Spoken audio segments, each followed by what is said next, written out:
Hello, Homestead. Please stand for the pledge. I pledge allegiance to the flag of the United States of America and to the republic for which it stands, one nation, under God, indivisible, with liberty and justice for all. Please remain standing for a moment of silence. From Homestead Media, this is HHS In Depth. Coming up today on HHS In Depth, we are less than a week away from the return of A Taste of Homestead after missing out on it last year due to the pandemic. You'll find out what to expect this year. Plus, it was another great year for the Homestead Media program at the annual IASB State Broadcasting Awards earlier this week in Indianapolis. Find out what they brought back to Homestead this year. Those stories and more straight ahead. Thank you for joining us today. I'm Luke Gayer. And I'm Nisha Alaria. And Luke, we are 2 weeks away from spring break. And I can't wait for it. Due to COVID-19, it's been 2 years since Homestead last hosted their annual feast celebrating our world's culinary culture. Next Wednesday night, things will be back to normal as the foreign language department's A Taste of Homestead returns and is ready to be enjoyed by all Spartans. I hope we're going to have a good turnout. We couldn't have it last year because of COVID, but I think just by taking a year off, I don't think people have forgotten about it. I know that people in the community have that I bumped into in the last several months have asked me about it. Dr. Genders even shared some stories with me about people who he's bumped into in the community who have asked if it's coming back as well. So I think it'll hopefully attract just as many people this year as it did in the past. Taste of Homestead gives Spartans the chance to visit different parts of the world without having to leave the cafeteria. I think one of the reasons Taste of Homestead has become so popular is because it's just something different. We really don't do anything else like this at Homestead. One of the things that gets people here is the chance to sample food from all around the world. So you'll get a chance this year to sample food from more than 30 different countries. So it's a great chance to come and sample some food that you probably have never sampled before. From starting out with 9 groups of students representing a handful of countries, it now has over 100 students partaking in different groups that represent over 20 countries in the world. From the very beginning, students have to show up to volunteer to do something like this. They pick the countries that they'd like to represent. They research the food they like to prepare. They actually prepare the food the night of. They bring everything they need to serve that food. They're here serving the food, interacting with our guests. Taste of Homestead will take place from 6 to 7:30 p.m. on Wednesday, March 23rd in the Homestead cafeteria. There is no cost to attend, so come and spend your Wednesday evening enjoying food from a variety of different countries made by your peers. Thanks, Nisha. Homestead's digital media and broadcasting program, Homestead Media, spent its day at the annual Indiana Association of School Broadcasters Award ceremony this Monday in Indianapolis. HHS In-Depth reporter Jenna Lane is in now to tell you how these Spartan broadcasters did. IASB stands for the Indiana Association of School Broadcasters. Every year, students are given the chance to compete and see how their work measures up to other high schoolers all around the state. Every school in the state of Indiana that has a broadcasting or digital media program or radio and television program is eligible to be in the association. And the cool thing about it is there's just nothing else like it in the nation, and it's a huge event, kind of the Super Bowl every year for schools that do have broadcasting programs. We actually get to go in person this year, so that was really fun. After a year of COVID ravaging almost everything we knew and loved, it was really fun to go back in person and get to congregate with people from all different schools. After missing out last year, students appreciated the opportunity to go in person to the competition. The best part about IASB is just the overall experience. It's great being able to come together with students across the state of Indiana and being able to celebrate all the hard work over the last year. I won 3 different individual categories, so overall, I'm very happy with the results. We get to see what all we've done throughout the year has amounted to, and it's really fun to see people who have worked really hard get rewarded for that. I entered in 3 categories. My highest place was 2nd place in motion graphics, so I was really excited about that. I think my favorite part about IASB is just going down with my friends. I've gone since freshman year and it's been fun every single year. Since it's my senior year, it was a really nice one because I won a lot of awards and I got to go out with a bang. Along with individual accomplishments, the Homestead Media program was able to win TV School of the Year, all with the help of a team effort. Every year I'm always proud of the students' work just because from an outsider's perspective, nobody knows how much work actually goes into it. And of course, every year that we can celebrate any of their wins down at IASB, it just makes it even more rewarding to see them have that success and recognized by not only their peers from our school, but throughout the whole state. After another successful year, Homestead Media can't wait for what lies ahead in next year's IASB competition. Reporting for HHS In Depth, I'm Jenna Lane. We've had some warm temperatures as of recent. However, it seems this is going to be ending very soon. Stay with us. I'll be back later to let you know what you can expect to see tonight and the weekend following. Attention seniors.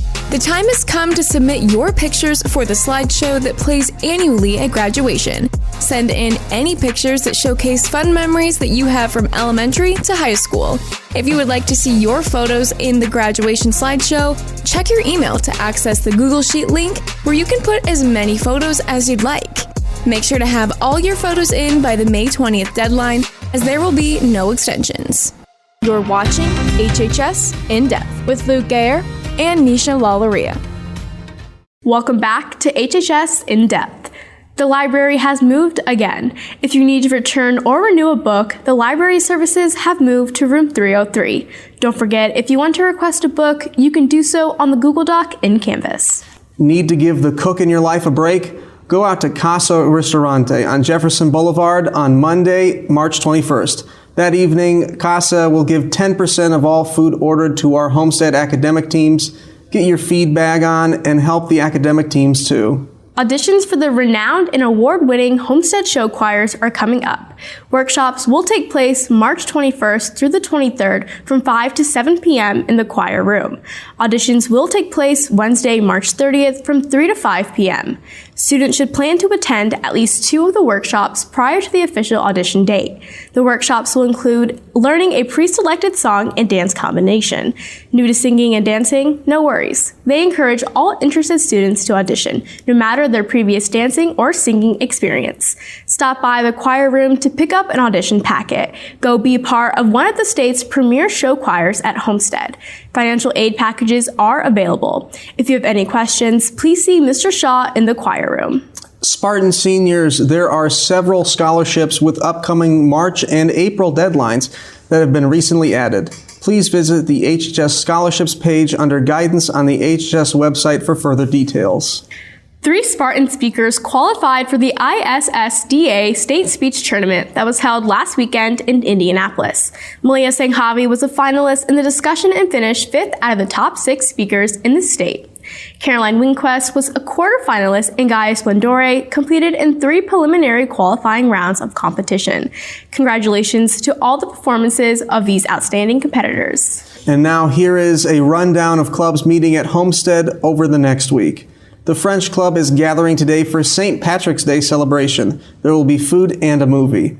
Euchre Club will meet today after school in room 212. This will be the last meeting until April. All players are welcome regardless of experience. Bring a friend. They hope to see you there. K-Pop Club meets today after school in room 924. And finally, dare to be a force of nature and go to the Environmental Club's next meeting on Monday in Mrs. Merkling's room, room 206. They hope to see you there Monday at 2:45 in room 206. Have you seen Mrs. Squires in the hallway with earmuffs on? She wears them to muffle the sounds of swearing that she hears in the halls. To learn more about her Hatermuffs, here's HHS In Depth reporter Carly Flanagan. The hallways are filled with conversations as students pass from class to class. However, in those conversations are words that many teachers, like Mrs. Squires, do not appreciate. I started noticing an uptick in the use of foul language in our halls and in my classrooms, and I decided that to protect my lovely little ears, that I wanted to be sort of isolated from that. I started wearing what I call my Hatermuffs, so I didn't have to listen to it. I continue to wear these both in the classroom and in the hallways because I don't feel as if our students have gotten completely acclimated to being back in the classroom full time. So that blurred line between outside of school and school, those have been crisscrossed for a while. School is not a place for inappropriate language. It has no positive impact on individual communication skills. We're here to learn. We're here to, spend time with friends. It's not necessary as part of your day. Although the Hatermuffs may look fashionable, they are meant to make a powerful statement to all students that use swear words in their conversations. What I hope to accomplish is that kids would really start to realize that we are here for a purpose, and that is to learn, and that is to engage, and to be able to be ready for the next stage in your life. And you're probably going to figure out when you leave high school that there is a time and a place for inappropriate language, and it's not here, and it's not in your job, and there's so many places it's not necessary. I just want to put a challenge out there for our Spartan community, and that is to really think about leading with your heart, walking with purpose, think before you speak, and have courage and be kind. Spartans, now it's your turn to take on Mrs. Squires' challenge. Watch your language and be kind. Reporting for HHS In Depth, I'm Carly Flanagan. Thanks, Carly.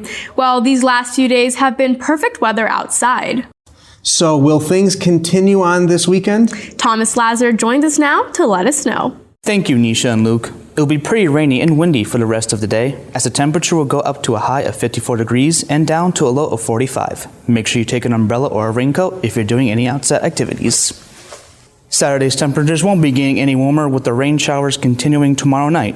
There is also a chance of snowfall that will mix into the rain. Seems Mother Nature wants to have one last hurrah of winter before it ends on Sunday. It will warm up to 57, then shoot down to 38, with the skies being partly cloudy the whole day. It should remain mostly cloudy throughout the weekend, but there's no reason to stay inside the entire time. Will next week continue the warmer trend? I'll answer that question later on with next week's Outlook. All right, thank you, Thomas. Next in sports, we'll recap what ended up being the final week of the Homestead winter sports season. Anthony Gary is in next in the Locker Report. This past Thursday was St. Patrick's Day. Though Homestead's halls may not have been overflowing with green this year, across the country, St. Patty's Day celebrations have taken on a life of their own. The holiday started out as a religious feast day in Ireland during the 9th or 10th century to celebrate the life of St. Patrick, the patron saint of Ireland. In 1601, the first St. Patrick's Day parade in America took place in St. Augustine, Florida. From there, St. Patty's Day celebrations grew greatly as more Irish immigrants came to the U.S. Today, St. Patrick's Day parades are an annual occurrence around the world, and cities like Chicago dye bodies of water green in celebration.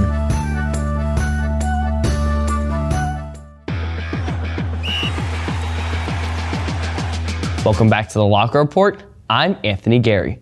The winter sports season finished up last week with the boys basketball team's loss in regionals in the gymnastics team's state competition. Although the boys basketball team lost Saturday, there still were some positive takeaways from that game.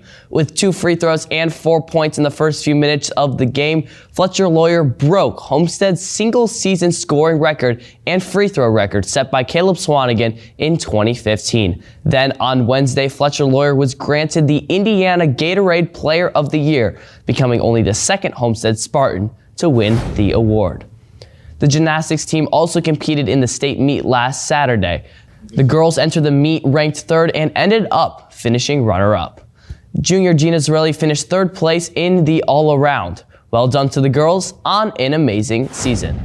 Well, that'll do it for the winter sports season. Congratulations to all of our teams and players that accomplished many things during this season. For the Locker Report, I'm Anthony Gary. Make sure you check out our social media with the links below for all Spartan athletic updates. Stay tuned to HHS In Depth, as Thomas will have a final check of the forecast when we come back.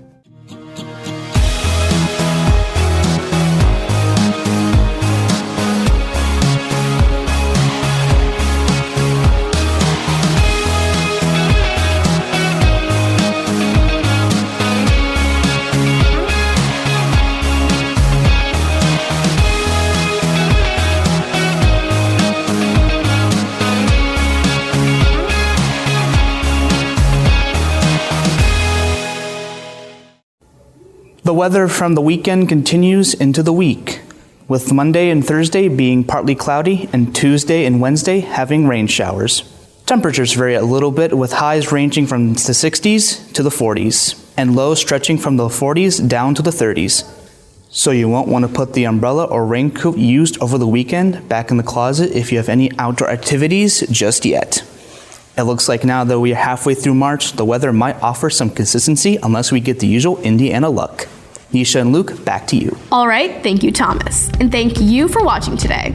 Good luck to all of our Homestead athletes and other performers in action this weekend. Have a fantastic weekend, and we'll see you back here again next week.